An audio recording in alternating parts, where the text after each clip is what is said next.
Um, Pretty much what I will talk about today is I will talk about BISAM, which is a software editor, and a company which has been using Agile for, I would say, almost forever. And I joined that company in 2014, and in 2014, maybe 3 months after I joined, the issue of quality came up. And the question was, the perception internally from the developers was that we have a great quality, and you have the perception from the client, which was not exactly the same. So, not completely in line.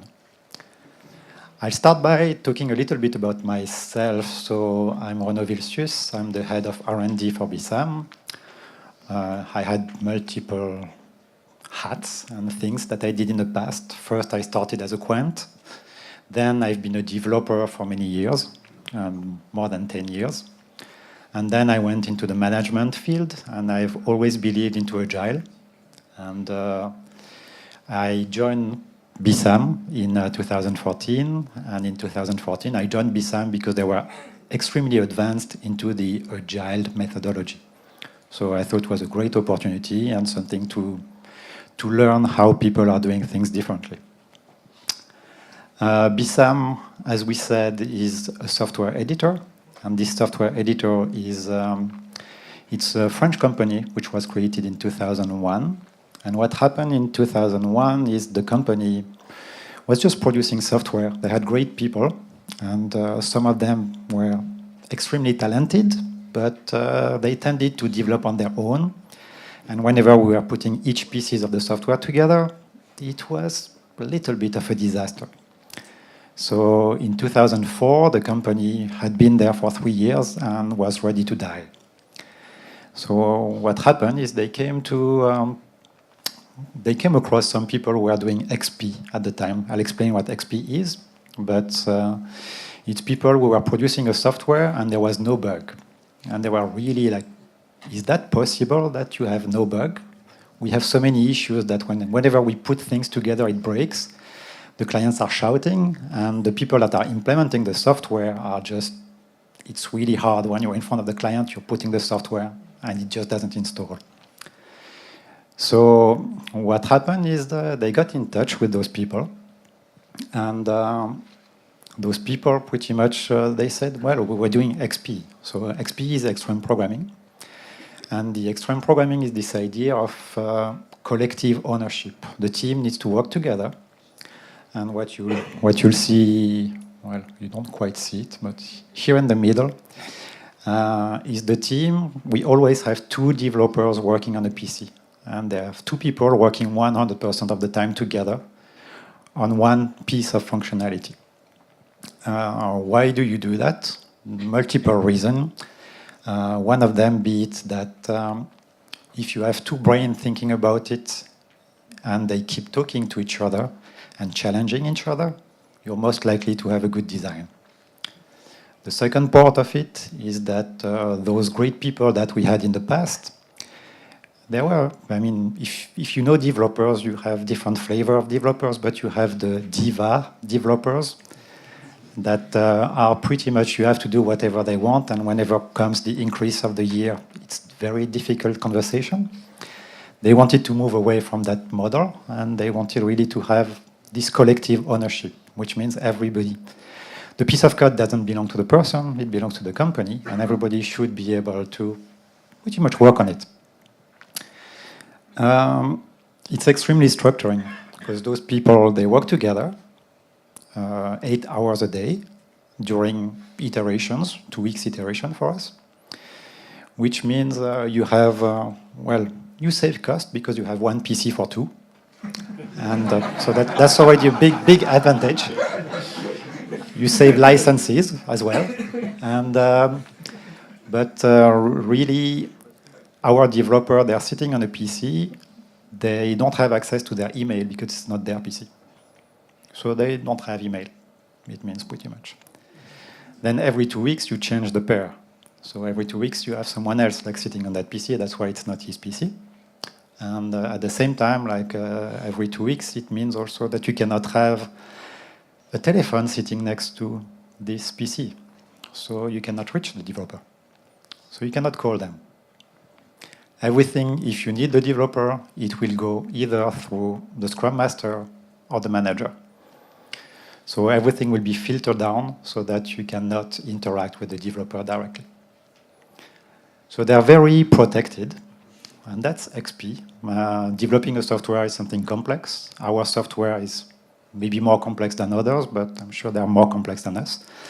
And it's a creative work. You need to be pretty much focused, and you need to work on it on 8 hours a day, so it's a difficult task. You cannot do it answering the phone, answering your email, and doing something else. So we also had like already some boards in place, and we have a lot of work into like gamification. So for those of you who don't know, gamification is you want to make the work fun, so you have to make it fun. So anything that is that you do and can be a bit bothering, you just do it by making it a game. In our case here, well, you don't see it, but we have little puppets because we work on different versions and each version has branch. And we want to make sure that one person at a time work on a branch. It's not a technical constraint. It's just for us, it's easier to identify who breaks that branch. So we want one person at a time to do it so that if something breaks, we can bring it back to the person who did it. And everything we put in place is around that. You have to bring it back to the person who did it. He has to feel the pain. Otherwise, you're in trouble. So XP is a big part. Scrum also. We moved to Scrum in 2010. And in 2014, we moved to Lean. And I'll talk about it a little bit. So I was saying that we've been Agile. So we've been Agile since 2005. And but what is Agile? So I just want to remind everybody the 4 pillars of Agile. I mean, first, it's individuals and interactions over processes. So you don't want to over-process and slow down things. You don't want to show slides and demos of slides. You want to show working software. You want to engage with the customer, but by engage, we don't mean endless negotiation about the contract. We mean engage about what you're going to do. And finally, nobody has a crystal ball, and your client doesn't. So he will change his mind, and you just need to adapt to it. That's just reality, and that's the way it works. So then I was saying that we use Scrum since 2010. And what is Scrum? Scrum is simply an implementation of Agile. It comes with a set of, well, you have some time boxing. When I just attended a presentation saying every morning you meet and it's a 15 minutes meeting, no more. All those methodology, XP, Scrum, are very, I would call it military. And you have to be extremely diligent. You have to do it every morning. It's military, like there's no choice. And so here you meet every morning and you have 15 minutes. You have iteration. You have the choice of is it a 1 week iteration, 2 weeks, or 3 weeks. Don't exceed the 3 weeks because it's already too long. You have burn down and burn up, depending on the way you look at it, to see if you're converging or not on your software, and if you're going to deliver on time or not. Big principle into Agile is the self-organization. So a scalable organization, you need your team to be independent and self-organized. It's big words, but when you practice it, they're very important because otherwise people will tend to throw the ball at the management or throw the ball outside of the team. And that's what happens all the time if you don't have the right Scrum Master or if you have a team that is depending from others. Collaboration, and by collaboration comes down to what is the definition of the team? Is it only developers? Is it developers plus product owners and testers? How far do you build a team? Do you include documentation? Do you include? You can go all the way. Like it really depends, and depends on the organization. But as much as possible, you should go from the client all the way to the client, and they should have all the skills. because if you don't do the DevOps part, you'll have whatever is not covered by the team will be a point of failure, and it will fail at some point. And last but not least is really the prioritization. So the backlog management. And there's a lot of work around that, and you need to keep your client up to date on what you're doing. Well, this is basics for, I'm sure, like most of you.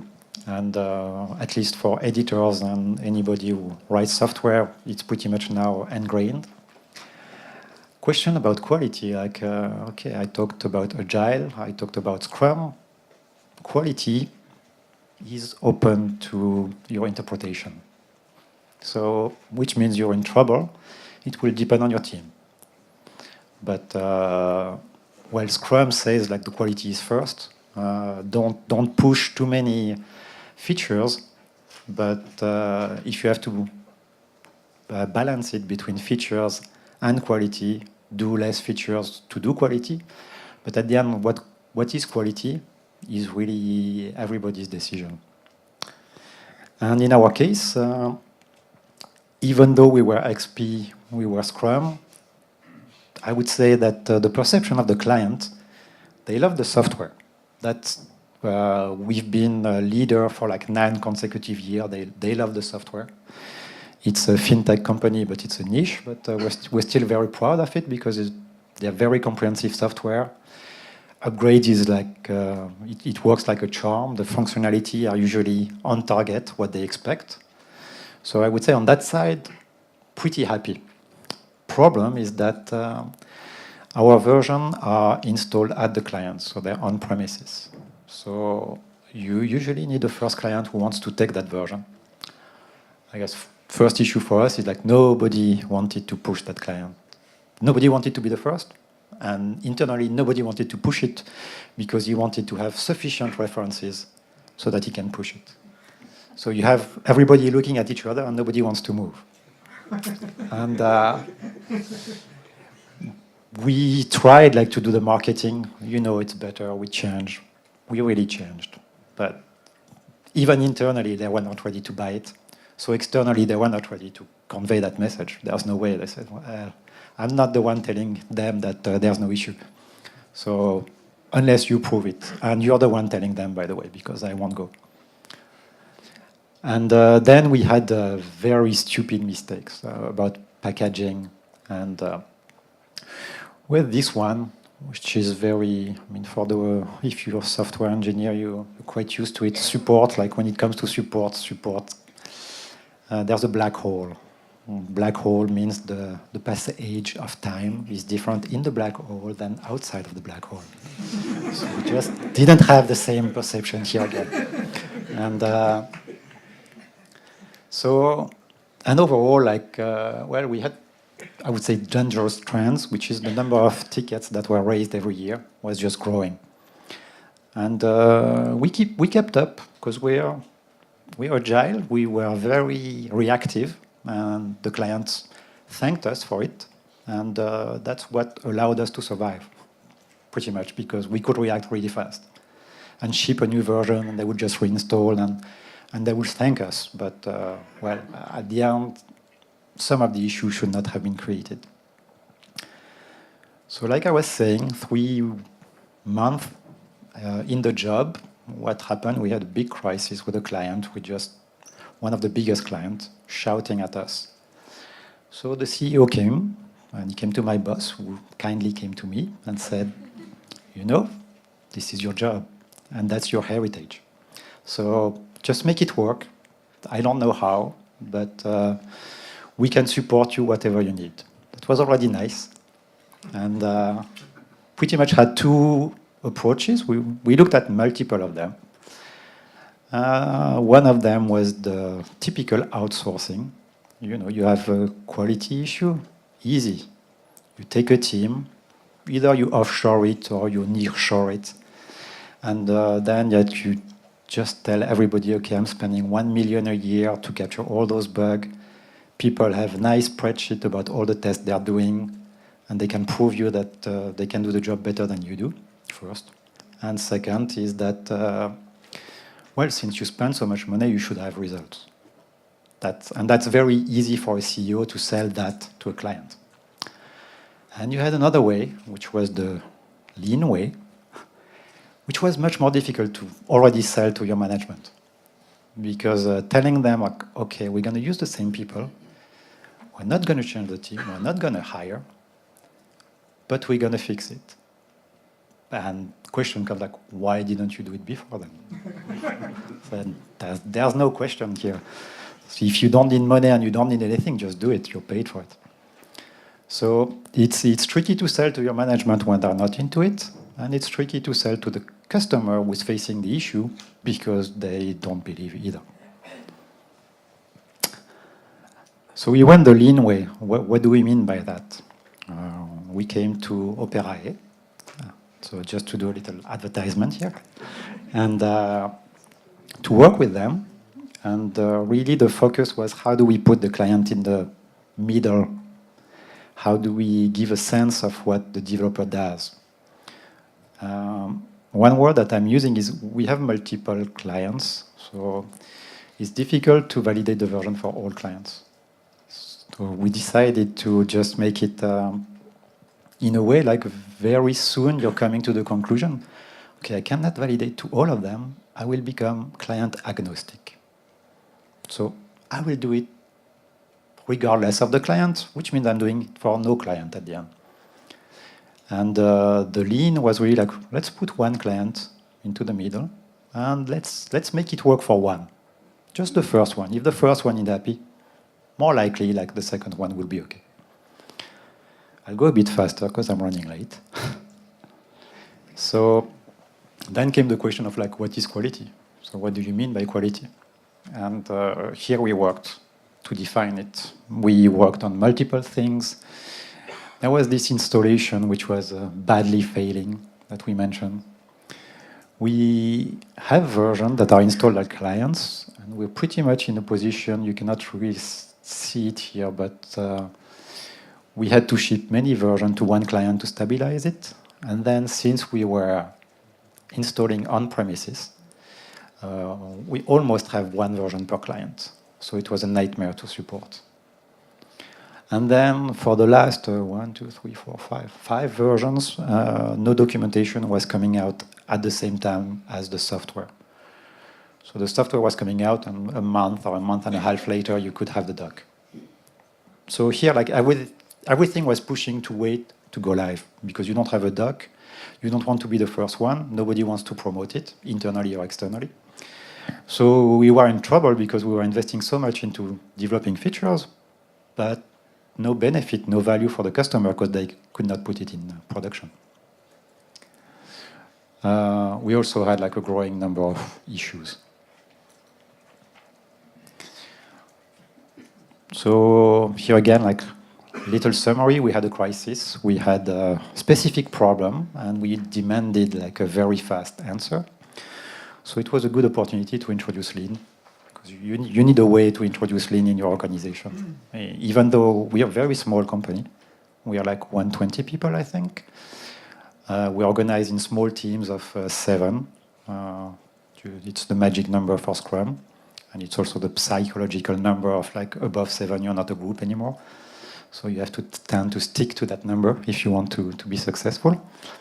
And well, we started the journey.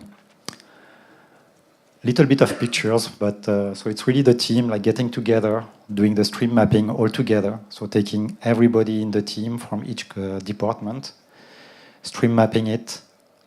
Then we already had like some daily stand-up and so on. What came slightly different is Agile and Scrum. You don't have, I mean, the time constraint is different. If you have a burn down which shows that you're delayed, well, you're delayed, you might catch up. That's not such a big issue. And Lean was all about, like, let's highlight those delays and let's make it a problem so that it's become visible, so that we can start working on why do we have those delays. The Scrum doesn't always force you into it.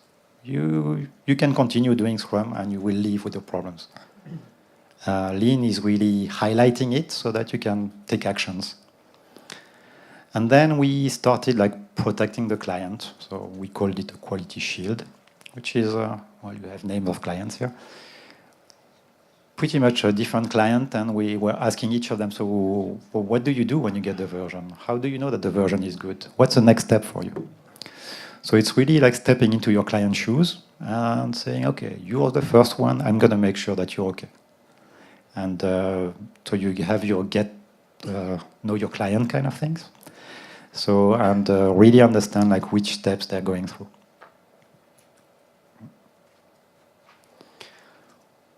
Here again, lean means you have to identify issues. So once you do that, you have a sizable size of problem, and you have a lot of them.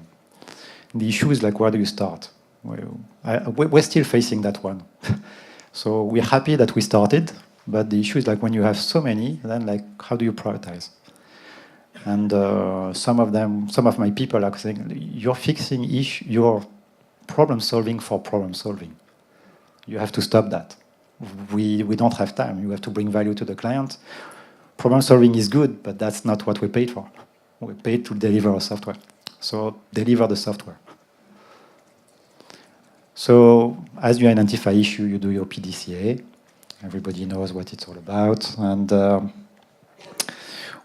since we were measuring the issues, and we were also measuring the different PDCA that we've been carrying, we started having charts of like, okay, that's more, we must have started here, 0.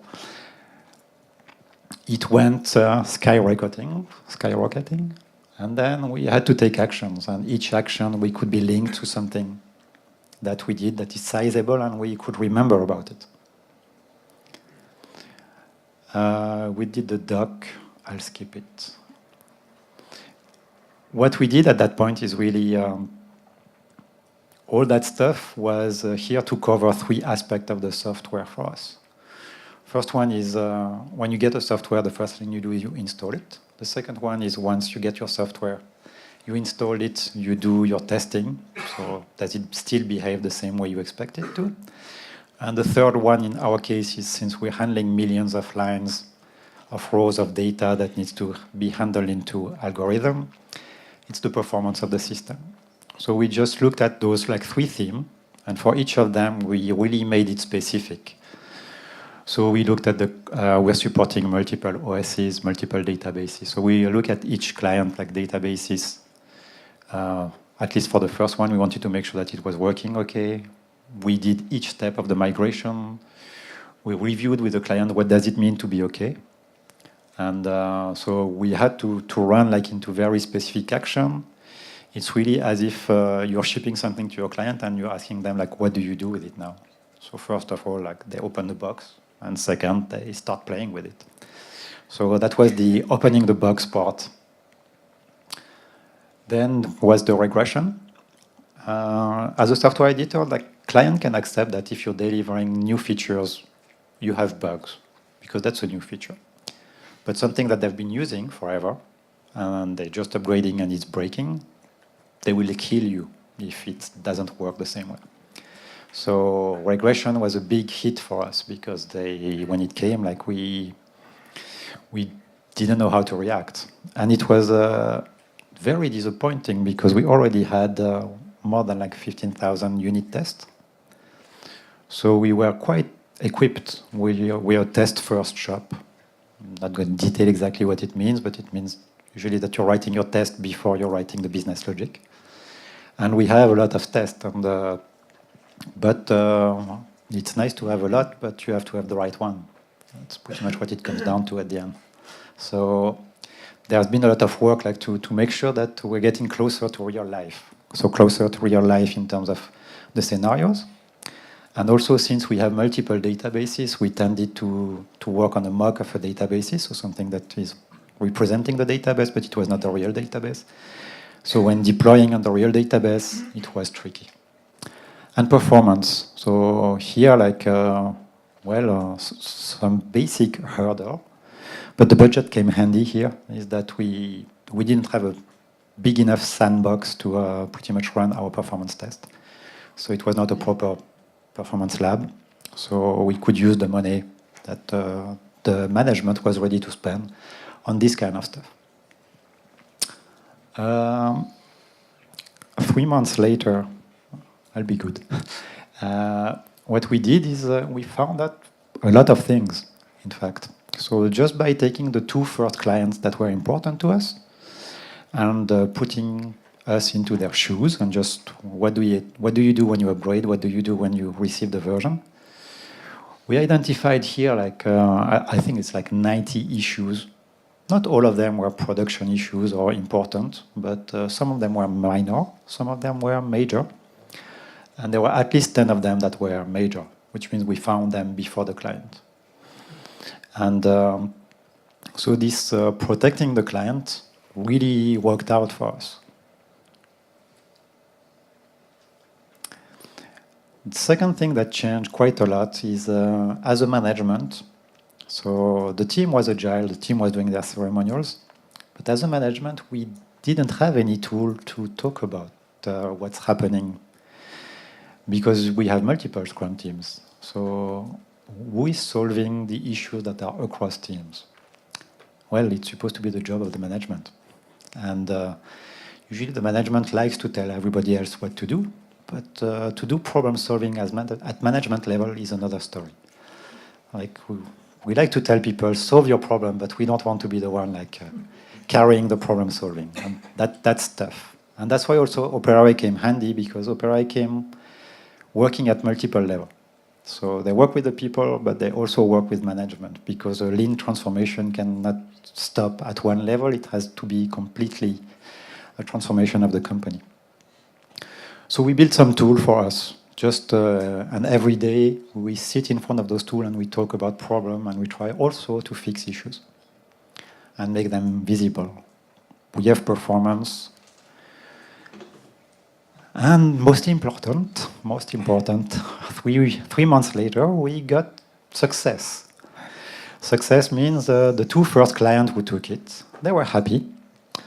Here we're talking about freeze, because what happened is before the release of the version, you have a holy period where you don't touch the code and you make sure that everything is fine. Usually when we hit that period, we know we're good.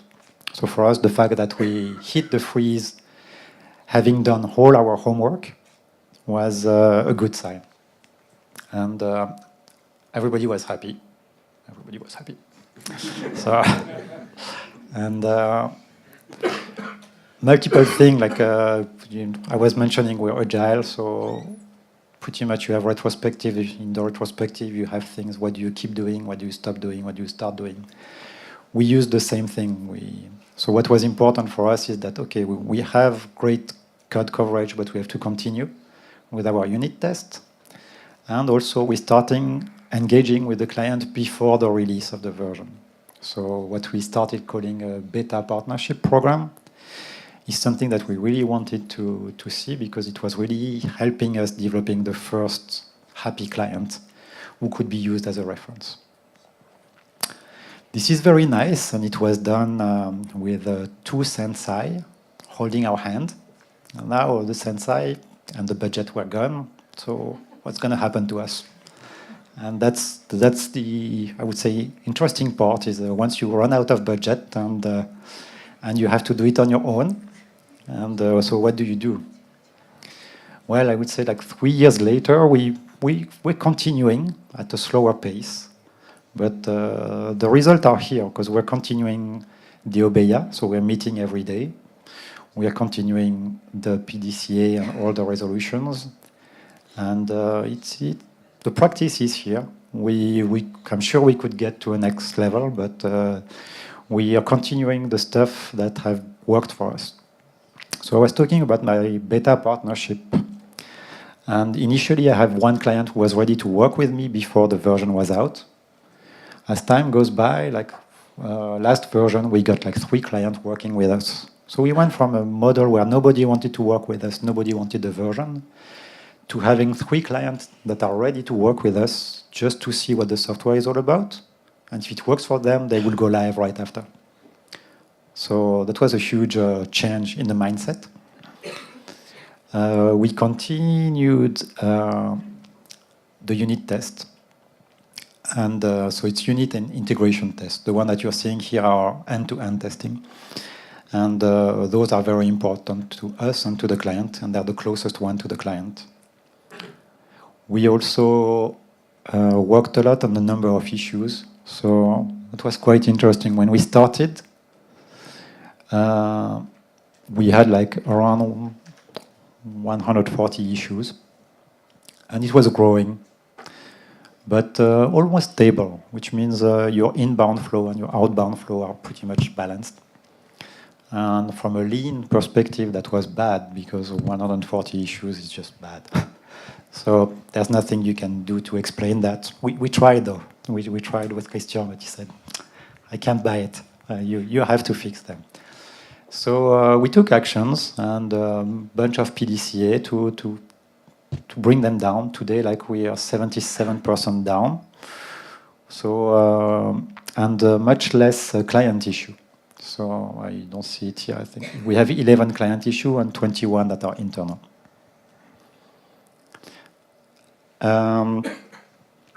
This one is, for me, the most important. So I was saying that when a version comes out, we need to release a version A, B, C, D, and so on. And what was interesting is the first version going to production. When we started the project, it took us 106 days on average to release a version that is production ready. As we worked, we started here, the lean, so the first one was only 55 days, which is much better. The following version, the first version that we issued, went to production right away. So we were quite excited. And now, like, it's around 30 man days, which means when we push a version that we've been working on, because what you should know here is that a version takes 6 months for us. So you work for 6 months and then you push it. And so we reduced that number by 3 times here. Conclusion, because I have to finish, is really, at the end, I was quite happy that we trusted our people and we didn't try to go with an external team.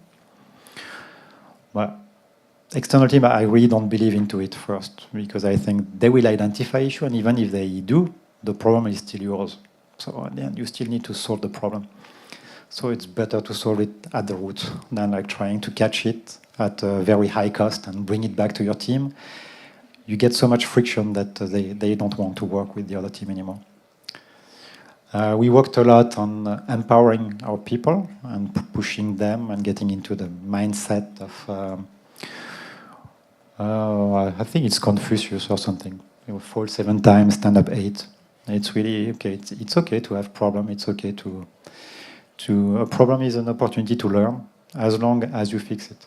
What's not okay is not fixing it. I insist, but I think if you don't want lean just to drop, management needs to be involved and needs to carry it, which means they need to believe into it. And my manager now believes into it. He's doing also part of the support, and it helps us make it sustainable, so that at the end it's not a one-shot project. It's a project that can keep on going and bring value to our customer.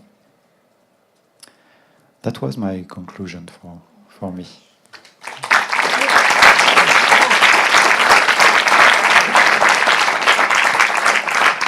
Thank you. Any questions? Yes.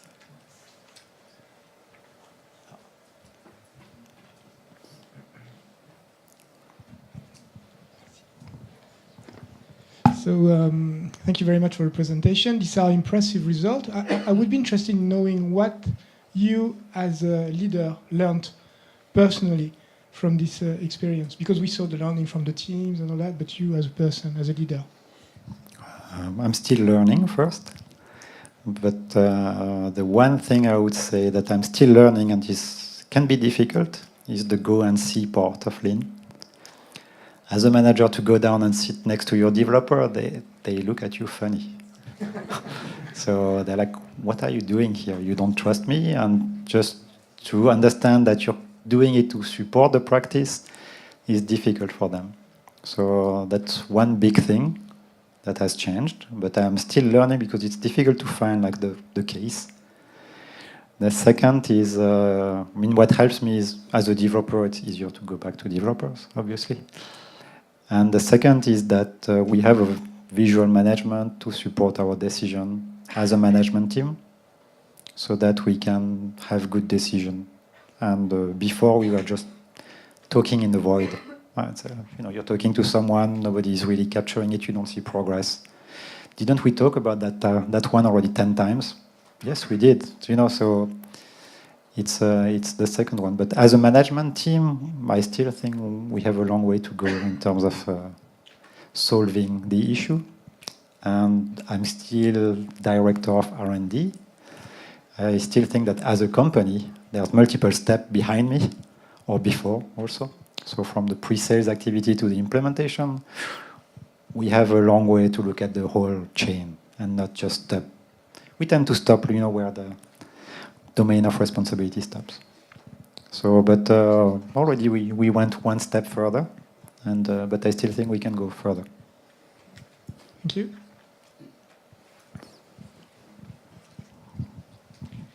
Thank you for the presentation first. Very great. Question, coming from extreme programming, from Scrum, how could you convince that Lean helps you out here in several problems, like as I said, in the quality? How could you convince the teams or the management or whatever, whoever you had to convince? We made it a team choice first. So they were brought right at the beginning and say, this is our onus, this is our problem, we need to fix it. So we have a mandate. We have different ways of doing it, but we need results. So whichever way we're going, you'll need to support it. So I think when Opera came into the picture, already they were quite, they wanted it to work. So then it's supporting the practice, and then it's change management. So really into the change management, it's the basic of change management, where we tried with multiple people. Some of them were not convinced. We did another group of smaller people who were really convinced. We showed the value. Then other came, but it's really you have to find the believers and then push it. But at the same time, you have to say that there's no escape. You need to do something. But it's really you have to show your successes before they're convinced. Thank you.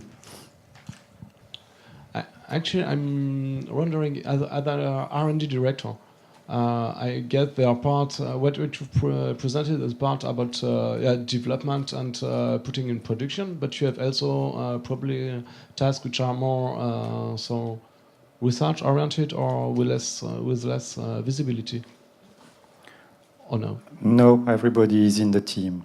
So R&D, we have all the people working on the algorithm, the mathematical algorithm. We have the people implementing them, and we have the people doing the test and so on. So what is left outside of the team, I would say, is that since we're installing on-premises our software, is people doing the implementation or people selling the software. But those people, they have a running software and they deploy it and they work with it. So everything is in our control, like really. So it's easier. We're coming back to this principle that the team needs to be organized in a way that they can answer all their questions. Okay, thank you.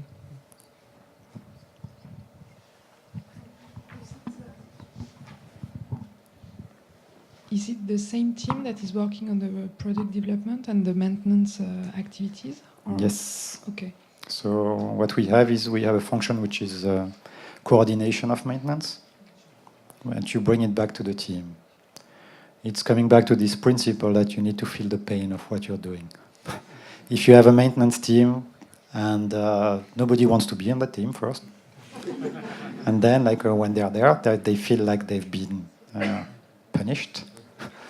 And so you can do it for a couple of months, but then they want to move to the other team. And the second issue is that the team keeps repeating the same pattern of issue. So we decided you need to bring it back so you can learn from your mistakes.